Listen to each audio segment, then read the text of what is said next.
जय श्री राम बच्चों। Arrhenius equation, आज ये हमारी अरहेनियस इक्वेशन एक्टिवेशन एनर्जी से रिलेटेड दूसरी क्लास है। पहली क्लास में मैंने तुम्हें इसके थोड़े बेसिक टर्म्स बताए थे कि एक्टिवेशन एनर्जी क्या होती है, थ्रेशोल्ड एनर्जी क्या होती है और टेम्परेचर बढ़ाने पर रिएक्शन की स्पीड में किस तरह से फर्क आता है, और उससे रिलेटेड मैंने तुम्हें न्यूमेरिकल्स भी कराए थे प्रीवियस ईयर अपने जेई के क्वेश्चंस। तो आज भी हम कुछ नया सीखने वाले, मैथमेटिकल एक्सप्रेशन सीखने वाले अरहेनियस इक्वेशन का। कि हमने लास्ट टाइम ये पढ़ लिया था कि टेम्परेचर बढ़ाने पर रेट ऑफ रिएक्शन बढ़ता है, कितना बढ़ता है, इसको आज समझने वाले हैं। ठीक है जी। तो आज की क्लास बहुत इंपॉर्टेंट है, तुम्हें पूरी देखनी है, बार बार देखनी है, पूरा देखोगे, बार बार देखोगे तभी सीखोगे। और अगर तुमने अब तक चैनल को सब्सक्राइब नहीं करा तो कर लो, क्योंकि इस तरह की वीडियो बहुत सारी आने वाली है। चलो भाई शुरू करते हैं हम। क्या? Arrhenius equation. तो देखो, एक साइंटिस्ट थे हमारे अरहेनियस। अब यार मेरे लिए ना इनके प्रति बहुत ज्यादा इज्जत है मेरे पास। क्यों? इन्होंने बहुत काम करे। तुमने अगर याद हो तो तुमने एक चैप्टर पढ़ा था लास्ट टाइम, इक्विलिब्रियम, उसमें तुमने अरहेनियस एसिड बेस भी पढ़ा था। हाँ, अब अरहेनियस एसिड और बेस की अगर तुम ध्यान से ईयर देखोगे तो उसमें लिखा हुआ 1884 में उन्होंने ऐसा कुछ करा है। ठीक है। अरहेनियस इक्वेशन जो है वो 1889 में ले आए थे। मतलब 5 साल के अंदर एक नया कंसेप्ट, नई चीज लेके आए हैं हमारे लिए, और बहुत ही बढ़िया चीज है, बड़ी सिंपल सी चीज है। हम सबको पता है कि टेम्परेचर बढ़ाने पे रिएक्शन बढ़ जाता है। टेम्परेचर बढ़ाने पे रिएक्शन बढ़ जाता है। कितना? इन्होंने मैथमेटिकली समझा है। कहते हैं rate constant is equal to A E minus E A by R T. क्या बोला है ये जी? ये मैथ्स वाले बच्चों को सबको पता है, ये एक्सपोनेंशियल है। ए क्या है? A is pre exponential factor. A is pre exponential factor. A pre exponential factor होता है। तो होता क्या है? तो देखो सिंपल भाषा में, बहुत सीधी भाषा में हमने पढ़ा है, हम देख रहे हैं k is equal to A E by R T. ये अपना, इसको अगर मैं छोड़ दूं, ये पूरे की पूरी जो चीज है वो यूनिटलेस है, डायमेंशनलेस है। ठीक है, ओके। तो ए की यूनिट क्या हुई जी? ए की वही यूनिट हुई जो k की यूनिट होती है। अब फर्स्ट ऑर्डर के लिए k की यूनिट क्या होती है? फर्स्ट ऑर्डर के लिए k की यूनिट होती है सेकंड इनवर्स।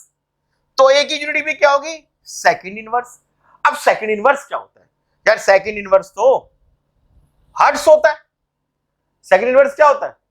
पर सेकंड। पर सेकंड क्या होता है? पर सेकंड तो हर्ट्ज होता है। अब हर्ट्ज होता है तो ये किसकी वो है यूनिट? किसकी? तो फ्रीक्वेंसी की यूनिट है। तो भाई pre exponential factor is nothing, it's frequency factor. Frequency factor मतलब एक पर्टिकुलर समय में कितनी टक्कर हो रही है, कोलिजन की फ्रीक्वेंसी, फ्रीक्वेंसी ऑफ कोलिजन है भाई। ये कितनी टक्कर हो रही है। फिर से एक बार ध्यान से सुन लो, मैंने बोला है कि भाई ये जो चीज है ये डायमेंशनलेस है, तो k की यूनिट a की यूनिट होगी। ठीक है जी। k फर्स्ट ऑर्डर के लिए होता है सेकंड इनवर्स, सबको पता है। तो फर्स्ट ऑर्डर सेकंड इनवर्स होता है, नहीं पता तो भैया एक बार ही पुरानी क्लासेस अटेंड कर लो। तो a की यूनिट क्या होगी? Second inverse. सेकंड इनवर्स किसकी यूनिट है? किसकी यूनिट होती है सेकंड इनवर्स? फ्रीक्वेंसी की। तो ये दूसरे भाषा में फ्रीक्वेंसी फैक्टर कहलाया जाता है। क्लियर है? ठीक है जी। तो दूसरी बात, ये क्या चीज है जी? जी ये वो मॉलिक्यूल्स हैं जिनकी एनर्जी ये वो फ्रैक्शन है जिसकी एनर्जी एक्टिवेशन एनर्जी से ज्यादा है या उसके बराबर है। Fraction of molecules having energy equal और मोर देन एक्टिवेशन एनर्जी। अगर तुम्हें याद हो तो पिछली क्लास में मैंने तुम्हें क्या पढ़ाया था कि भाई ऐसे ग्राफ बनाया था, और ग्राफ में ऐसे बना के मैंने बोला था कि ये वो फ्रैक्शन है जिसकी एनर्जी एक्टिवेशन एनर्जी के बराबर या उससे ज्यादा है। तो उसे निकालने का मैथमेटिकल फॉर्मूला है। ठीक है जी। और दोनों, कौन दोनों? ध्यान से कौन दोनों?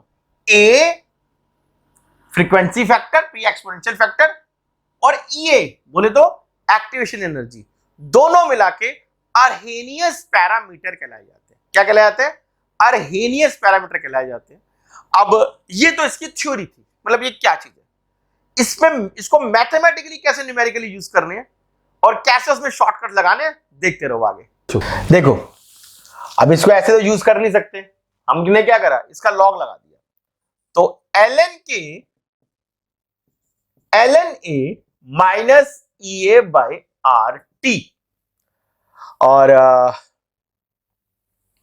यहीं पर एक सीबीएसई का बहुत बढ़िया क्वेश्चन है भाई, साथ साथ कर लेते हैं। बहुत सुंदर क्वेश्चन है, सीबीएसई इसलिए बोल दिया मैंने कि पहले एक बार सीबीएसई में आया हुआ है, ठीक है। जो जेई में आया वो वाला क्वेश्चन साथ साथ बता देता हूँ। चलो मैं, तो भाई क्वेश्चन क्या आया था, बहुत फेमस क्वेश्चन है कि ln के वर्सेस 1/t का ग्राफ का स्लोप क्या रिप्रेजेंट करता है। सबको पता है ये ग्राफ कौन सा बन गया है, ये ln a minus EA by RT graph क्या शो कर रहा है, ये ln के वर्सेस 1/t का ग्राफ क्या होगा जी, स्लोप आएगा कैसा, माइनस EA बाय R का, माइनस EA बाय R का स्लोप आएगा। माइनस क्यों आया है, क्योंकि मतलब ये स्लोप नीचे क्यों आया, क्योंकि माइनस है। ये क्या है, ये अपना इंटरसेप्ट है ln a का। और अगर यही चीज में क्या करता, यही चीज सबको पता है ln में हम कुछ नहीं करते, हम लॉग लगा देते हैं, नेचुरल लॉग की जगह लॉग लगाते हैं। Log a minus EA 2.303 RT। तो भैया जेई में ये क्वेश्चन आया हुआ है कि लॉग के वर्सेस 1/t का ग्राफ है, क्वेश्चन है जेई का ये प्रीवियस ईयर। लॉग के वर्सेस 1/t का ग्राफ है, इसका एक स्लोप दे रखा है, उस स्लोप की वैल्यू दे रखी थी, वैल्यू मुझे याद है -6670 दे रखी थी, याद है मुझे, बहुत बारी कराया मेरे क्वेश्चन से। तो लॉग के वर्सेस 1/t का ग्राफ था, कह रहे लॉग के वर्सेस 1/t का ग्राफ है, उसमें जो स्लोप है उसकी वैल्यू इतनी है, तो बताओ एक्टिवेशन एनर्जी कितनी होगी। तो मैं पता ना जी लॉग के वर्सेस 1/t के ग्राफ में ये क्या है, स्लोप क्या है, माइनस EA 2.303 R। ये क्या हो गया, इंटरसेप्ट क्या हो गया, लॉग a हो गया। भाई सिंपल सी बात है, ln वाले में ग्राफ में ये था, तो इस वाले लॉग वाले ग्राफ में क्या होगा, 2.303 आएगा, बाकी तो कुछ सेम चला, ठीक है जी। तो भाई इसमें हमने क्या करा था, इन दोनों को हमने बराबर रखना था, काटना पीटना था, एक्टिवेशन एनर्जी निकालनी थी, ये जेई का क्वेश्चन है। तो भाई ये दोनों ग्राफ इंपॉर्टेंट है, दोनों ही ग्राफ इंपॉर्टेंट है, तुम किसी ग्राफ की को ऐसा नहीं मान सकते कि हम इसको छोड़ देते हैं, दोनों ग्राफ इंपॉर्टेंट, दोनों आए हुए हैं पेपर्स में। सुनो बच्चों आगे चलते हैं। देखो मैंने भी पढ़ाया तुम्हें, लॉग a EA 2.303 RT, ठीक है। हम क्या करते हैं, किसी टेम्परेचर पे K1 निकाल लेते हैं और फिर टेम्परेचर बढ़ाकर, देखो तुमने ध्यान से नहीं सुना है, मैं फिर बोल देता हूं, टेम्परेचर बढ़ाकर मैंने नहीं बोला दूसरे टेम्परेचर पे ऐसा कर लेते हैं।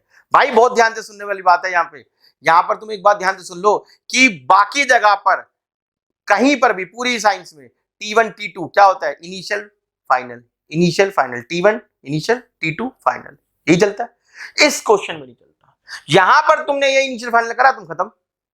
यहां T2 क्या है, ज्यादा वाला है, फाइनल वाला नहीं, ज्यादा वाला है। क्या पता कह रहे हो 20 से 30 डिग्री कर दिया, तो तुम कहोगे T2 30 डिग्री है, ठीक है। और क्या पता कह रहे हो 30 से 20 डिग्री कर दिया, तो तुम कहोगे फाइनल तो 20 हुआ है ना, तो T2 20 लेते नहीं, तब भी T2 30 ही है। ध्यान से सुन लो, बाकी पूरी साइंस में जब भी ऐसा आता है T2 T1 या जब भी ऐसे कोई टर्म्स आता है, तुम कहते हो ये इनिशियल हो गया ये फाइनल हो गया। इस क्वेश्चन में T2 क्या है, फाइनल वाला नहीं है, ज्यादा वाला है, ठीक है। चाहे वो 20 से 30 करा गया तो भी T2 क्या है, 30 है, चाहे वो 30 से 20 करा गया तो भी T2 क्या है, 30 ही है। अब इन दोनों को तुम क्या करो, इक्वेट करो, काटो पीटो, फॉर्मूला आएगा log K2 बाय K1, इन दोनों क्वेश्चन को इक्वेट कर रहे हैं। EA 2.303 R T1 T2 delta T T1 T2। भाई साहब ये फॉर्मूला तुमने जरूर सुना होगा, अपनी किताबों में जरूर पढ़ा होगा, नहीं पढ़ा तो मैंने बता दिया। अब न्यूमेरिकल्स है और बहुत भयंकर न्यूमेरिकल्स है, बहुत बढ़िया न्यूमेरिकल्स है। सारे न्यूमेरिकल्स की पहले मैं जड़ी खत्म कर देता हूं। तो भाई सबसे मेन बात क्या, एक बात ध्यान से सुन लेना, जैसा कि तुम्हें पता है कि हर क्लास में आखिर में एक सरप्राइज एलिमेंट होता है, आखिर में जरूर एक ऐसा पॉइंट होता है जो पूरी क्लास को गवर्न कर देता है, आगे के क्वेश्चन को गवर्न कर देता है। ध्यान से सुनो, log k2 by k1 EA 2.30 यार ये तुमने कर लिया। एक एग्जांपल में क्वेश्चन करता हूं, मैं कह रहा हूं जी एक रिएक्शन था और वो रिएक्शन 25 डिग्री पर चल रहा था, तो उसका कुछ k1 था, बाकी उसको क्या करा 35 डिग्री पे कर दिया गया, तो वो k2 हो गया। ठीक है, 10 डिग्री बढ़ा दिया गया। अब जितने बच्चों ने पुरानी क्लासेस को पूरी सिंसियरली पूरा देखा है, बार बार देखा है, तो उनको पता है कि for every 10 degree rise reaction की स्पीड डबल हो जाती है। ठीक है, तो क्वेश्चन बोलेंगे कि भैया ऐसा कुछ करा गया, एक्टिवेशन एनर्जी बता, भाई रिएक्शन की स्पीड तो डबल हो ही गई होगी। ठीक, वो तुम्हें पता ही है, दे रखा है, अच्छी बात नहीं, दे रखा है तो कोई बात नहीं। तो हम क्या कहेंगे, log k2 कितना लूं, k1 का ट्वाइस, k1 का ट्वाइस लूं ना, 10 डिग्री बढ़ा दिया तो इस डबल हो ही गया होगा। ठीक है, k1 EA 2.303, R की वैल्यू, यहां पर टेम्परेचर लिखना है, मगर कैसे करके लिखना है, केल्विन में बना के लिखना है। केल्विन बना दो 298 इंटू 308, तो हमने केल्विन में चेंज करके लिख दिया इसको, 273 ऐड कर दिया। अब तुम कहोगे हाँ ठीक है हम इसको सॉल्व कर लेंगे, ठीक है कर लेना सॉल्व, क्या जल्दबाजी है। ध्यान से सुनो, अब मेन पॉइंट यही है, कोई भी रिएक्शन रूम टेम्परेचर पे चल रही हो, 25, 30, 35 रूम टेम्परेचर पे चल रही हो, उसकी एक्टिवेशन एनर्जी 50 किलो जूल पर मोल से 55 किलो जूल पर मोल तक ही आएगी। और ये उन सबको पता है जिन्होंने जेई के क्वेश्चन दबा के करे। भाई देखो सीबीएसई में तो तुम्हें सॉल्व करके दिखाना है, मैडम को बताना है कि मैंने ऐसे सॉल्व करा। जेई में अगर तुम्हें सॉल्व करने की कोशिश करी तो मैं तुम्हें पहले बताता हूं, हर बार बताता हूं, भाई जेई में क्वेश्चन दो तरह के होते हैं, पेन से, दिमाग से। तो भाई पेन से करोगे भैया तुम कैलकुलेशन करोगे, गलत करोगे, टाइम वेस्ट करोगे। दिमाग से करना ना, 50 से 55 के बीच में जो भी ऑप्शन दे रखा हो मार देना, आगे करने की जरूरत नहीं है। 25 से 35 डिग्री पे जो रिएक्शन चल रहे हैं वो 50 से 55 किलो जूल पर मोल के आसपास चल रहे होंगे। इसी प्रकार के और टॉपिक्स के लिए, इसी प्रकार के और क्वेश्चंस के लिए, इसी प्रकार के और कंसेप्ट के लिए भाई सब चैनल को सब्सक्राइब कर लो, बहुत फायदे में रहोगे। क्योंकि एक भी टॉपिक छूटा एक क्वेश्चन छूट जाएगा, और हर एक क्वेश्चन जो भी जेई में टिकता 4 नंबर का होता है। ओके बच्चों, फिर मिलते हैं, बाय बाय।